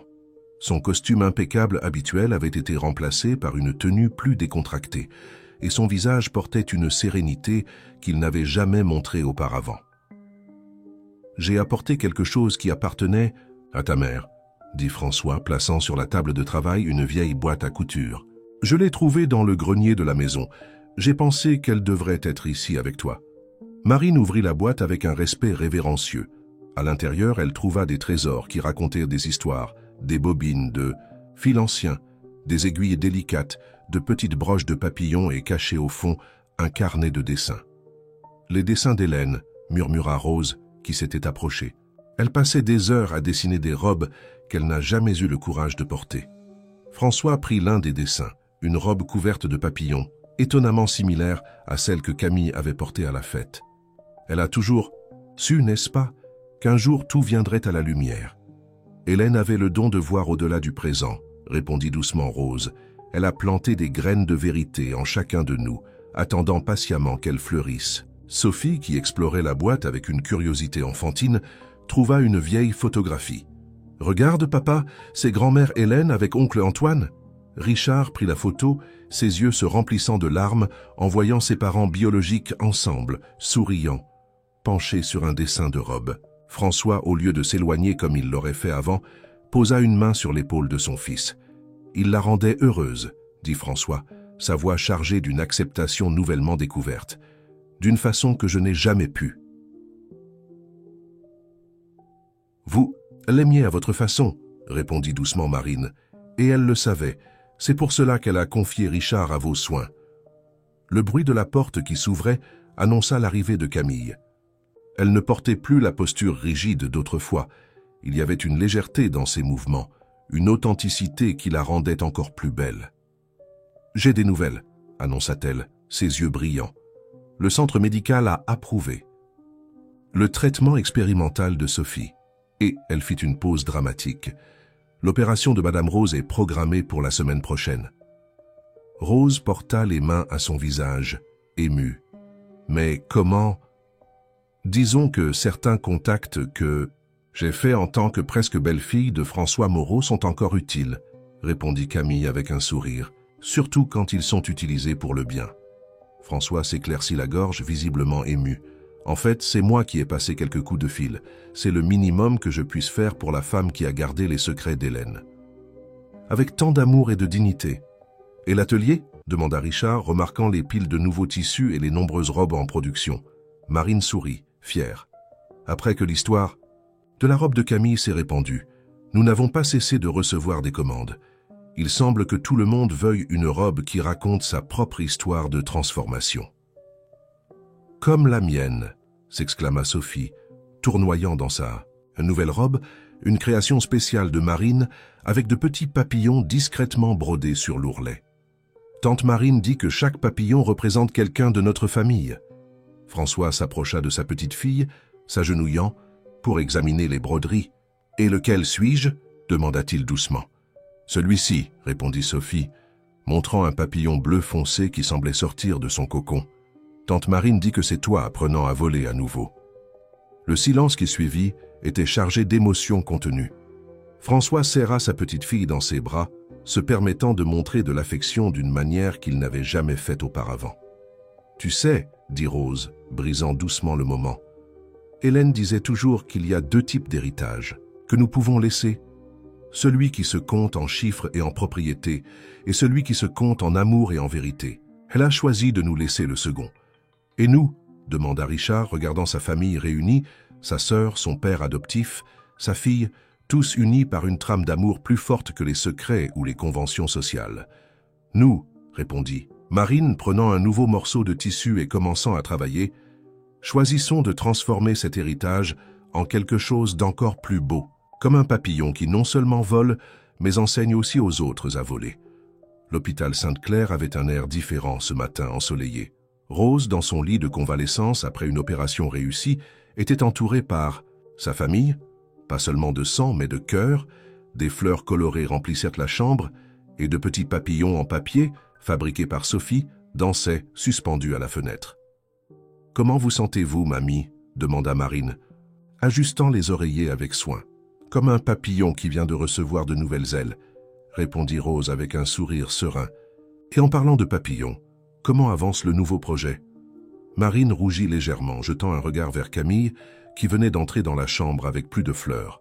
« Eh bien, en fait, elle crée toute une ligne inspirée par la transformation, » compléta Camille, ses yeux brillants d'enthousiasme. « Des robes qui racontent des histoires de changement, de croissance, d'amour véritable.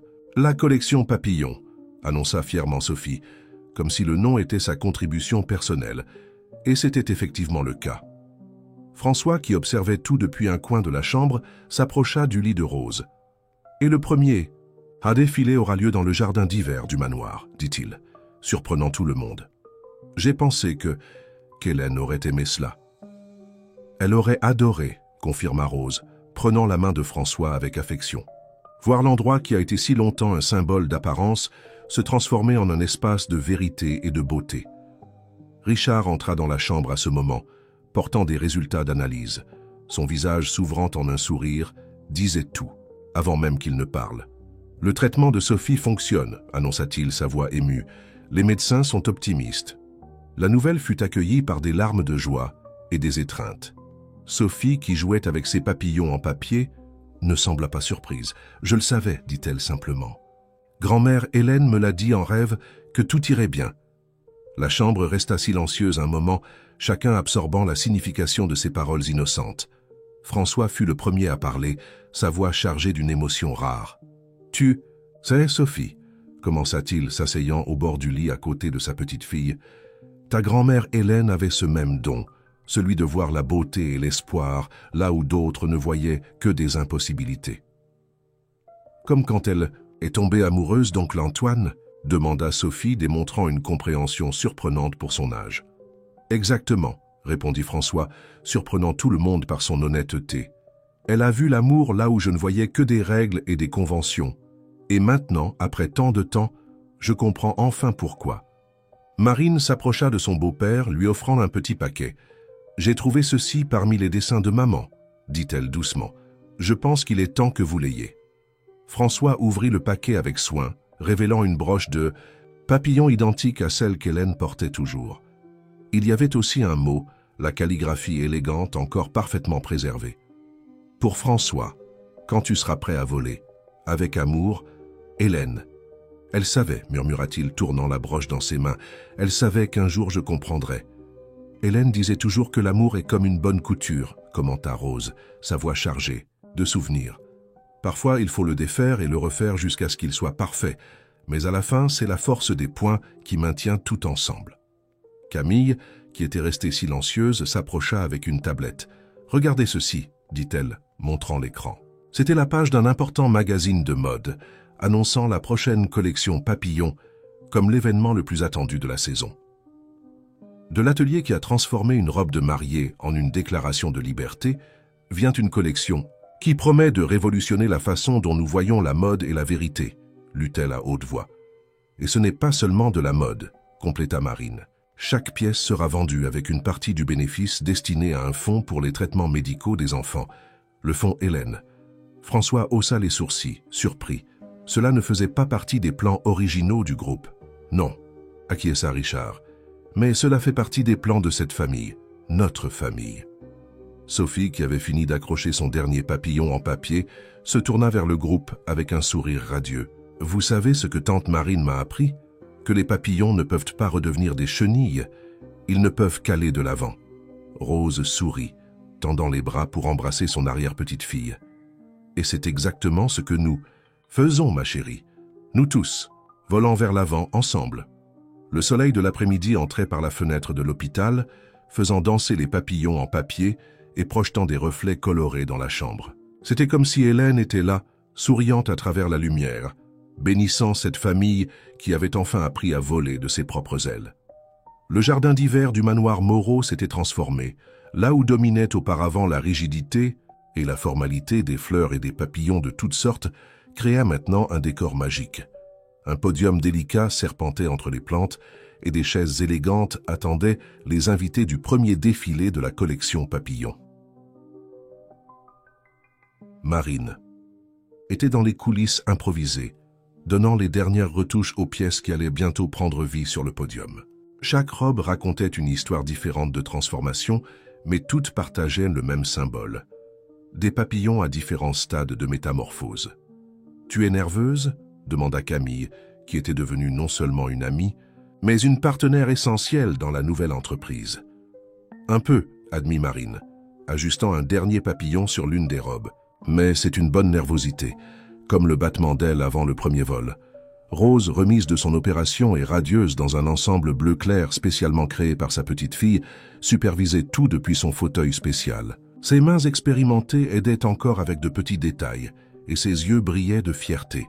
« Hélène serait si fière, » dit-elle, observant l'activité des préparatifs. « Pas seulement des robes, mais de la façon dont vous avez tous grandi. » Sophie courait entre les robes, sa propre tenue, une création spéciale de Marine, la faisant ressembler à une petite fée. Sa santé s'était considérablement améliorée avec le traitement et son énergie était contagieuse. « Grand-père !» s'exclama-t-elle soudain, courant vers l'entrée des coulisses. François entra, impeccable dans son costume, mais avec une différence notable. À sa boutonnière brillait la broche papillon d'Hélène. À ses côtés, Richard portait une vieille boîte. « Nous avons trouvé ceci dans l'ancienne chambre de couture d'Hélène, » dit Richard, remettant la boîte à Marine. « Nous avons pensé que tu devrais la voir avant le défilé. » Dans la boîte, soigneusement préservée, se trouvait une robe. Pas n'importe quelle robe, mais la dernière qu'Hélène avait commencé à créer avant son départ. C'était un projet inachevé, mais sa beauté était indéniable. Une robe de soie bleu clair avec le début d'un motif de papillon montant le long de la jupe. « C'est parfait, » murmura Marine, touchant le tissu avec révérence. « C'est exactement ce dont nous avions besoin pour clore le défilé. » « Mais elle est inachevée, » observa Camille. « Plus pour longtemps, » répondit Marine, un éclat déterminé dans ses yeux. « Mamie, tu penses que nous pouvons y arriver ?» Rose sourit, prenant déjà sa boîte à couture. « Certainement, ma chérie.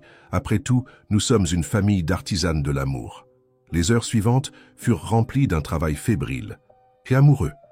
Tandis que les invités commençaient à arriver et à s'installer dans le jardin, une petite révolution se déroulait en coulisses. Marine, Rose et les couturières de l'atelier travaillaient en parfaite harmonie, complétant la robe d'Hélène. Chaque point était fait avec intention, chaque papillon brodé portait une histoire. Sophie aidait en passant les fils et en choisissant les couleurs. François observait dans un silence respectueux et Richard documentait tout avec des photos, des souvenirs créés en temps réel. « Regardez », dit doucement Sophie, montrant un papillon particulièrement délicat que Rose venait de broder. On dirait qu'il vole vraiment. Et c'était vrai. Sous la lumière, qui entrait par les vitraux du jardin d'hiver, les papillons de la robe semblaient prendre vie, leurs ailes scintillant de promesses de vol encore à venir. « Il est l'heure !» annonça Camille, consultant sa montre. « Les invités sont tous là. » Marine jeta un dernier regard dans le miroir improvisé. La robe qu'elle portait, sa propre création, était un hommage à son parcours.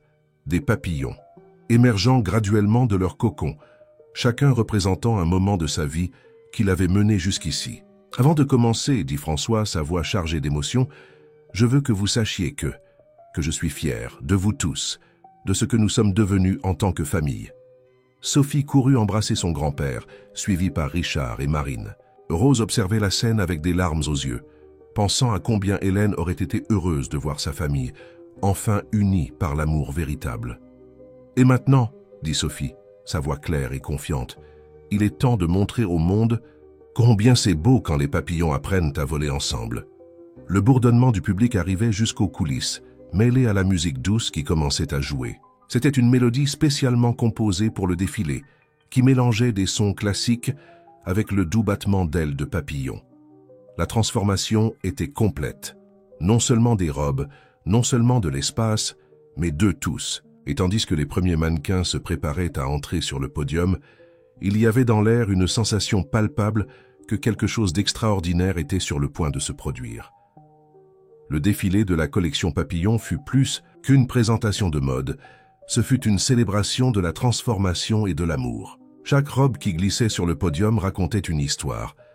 Chaque papillon brodé portait une signification spéciale et le public assistait en silence révérencieux, comme s'il était témoin non seulement d'un événement de mode, mais d'un moment de pure magie. Pour le grand final, la robe inachevée d'Hélène, maintenant complétée avec amour par tant de mains, fit son apparition triomphale. Marine avait choisi Sophie pour la présenter, non pas comme mannequin, mais comme porteuse d'un héritage d'amour. La petite fille marchait lentement, tenant la main de Rose, qui pour la première fois depuis l'opération avait trouvé la force de parcourir le podium. Il n'y avait pas un seul œil sec dans le jardin d'hiver lorsque la grand-mère et l'arrière-petite-fille s'arrêtèrent à la fin du podium. Sophie tourna doucement, faisant danser les papillons de la robe sous la lumière, tandis que Rose, rayonnante, saluait le public avec l'élégance de quelqu'un qui savait qu'elle participait à un moment historique. François, assis au premier rang à côté de Richard, laissa couler librement ses larmes. La broche d'Hélène à sa boutonnière semblait briller de sa propre lumière, comme si elle approuvait chaque moment de cette célébration. Lorsque tous les mannequins revinrent sur le podium pour le final, Marine les rejoignit, portant un petit coffret. Camille, comprenant le signal, prit le microphone. Aujourd'hui, nous ne présentons pas seulement une collection de mode, commença-t-elle, sa voix claire et émue. Nous présentons une histoire d'amour qui traverse les générations. Une histoire de courage, de vérité et de la beauté d'être qui nous sommes vraiment. Marine ouvrit le coffret et des dizaines de papillons vivants furent libérés, remplissant le jardin d'hiver de leurs ailes colorées. Les invités soupirèrent d'extase, tandis que les papillons dansaient dans l'air, certains se posant délicatement sur les robes, comme s'ils reconnaissaient leurs semblables brodés. Ce moment, continua Camille, marque non seulement la naissance d'une nouvelle phase de l'atelier Madame Rose, mais aussi le début du fonds Hélène pour les traitements infantiles, qui aidera d'autres enfants comme Sophie à trouver leur guérison. François se leva rejoignant Marine au centre du podium. « Et moi, annonça-t-il sa voix forte mais douce, j'ai la fierté d'annoncer que le groupe Moreau sera le premier et principal soutien de ce fonds, parce que certaines fortunes ne se mesurent pas en argent, mais en amour et en transformation. » Sophie courut embrasser son grand-père, suivie par Richard et Marine. Rose observait tout depuis sa place d'honneur, ses mains entrelacées avec celles de Camille, toutes deux partageant des sourires de pure joie. « Mamie Rose », appela Sophie, sa voix claire s'élevant au-dessus des applaudissements. « Raconte encore cette histoire de l'amour véritable ?» Rose sourit et sa voix, bien que douce, atteignit tous les présents. « L'amour véritable, ma chérie, est comme un papillon. Nous ne pouvons pas le forcer à voler, nous ne pouvons pas le contrôler ou l'emprisonner. Nous pouvons seulement créer l'espace pour qu'il s'épanouisse, et alors nous avons le privilège d'être témoins de sa beauté. » Marine prit une dernière robe qui était couverte, sa création la plus récente. En la révélant, tous purent voir un design unique. Un seul grand papillon formé par des centaines de petits papillons, chacun représentant un membre de sa famille élargie. « Celle-ci, dit-elle, sa voix émue, est pour toi, maman. Pour nous avoir appris que l'amour véritable, tout comme les papillons, trouve toujours son chemin vers la maison. » Les papillons continuaient à danser dans l'air, certains maintenant posés sur les épaules de Sophie, comme s'ils la bénissaient. La lumière du soir entrait par les vitraux, créant un kaléidoscope de couleurs qui se mêlait aux ailes des papillons vivants et brodés. François serra ses enfants dans ses bras, tant Richard que Marine, tandis que Sophie dansait parmi les papillons, sa robe tournoyant comme des ailes au vent. Rose observait tout avec le sourire serein de quelqu'un qui voit enfin un long travail d'amour s'achever. Et quelque part, tous pouvaient le sentir. Hélène souriait aussi.